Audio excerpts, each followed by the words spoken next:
Noong iniwan mo ako, parang nabaliktad ang mundo. Ang dating kulay, naging abo, ang dating musika, naging katahimikan.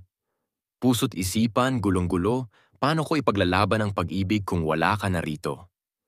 Masakit isipin, mabigat sa damdamin, ang mga pangako nating tila binura mo na lang sa hangin. Wala na ba akong halaga? O sadyang napagod ka na? Pero ako, hindi.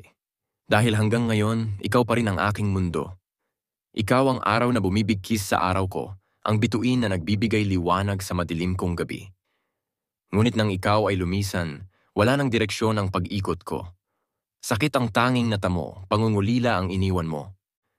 Ngunit kahit ganito, isa lang ang hiling ko, na sana bumalik ka. Na sana, marinig mo ang tinig kong paos na sa pagluha, pagod na sa pag-asang baka isang araw, mayakap pa kita muli.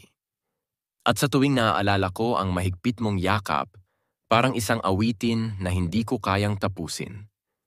Nagdurugo ang puso ko nang hihinayang ako. Dahil kung may kasalanan man ako, nais ko lang sanang itama, nais ko lang sanang mabigyan ng pangalawang pagkakataon. Ngunit, paano kung huli na? Paano kung ako lang ang naiwan sa nakaraan? Ang sakit, ang bigat, ngunit pipiliin ko pa ring umasa. Dahil ikaw pa rin ang mundo ko, at kahit hindi na ako ang mundo mo, ikaw lang ang mamahalin ko.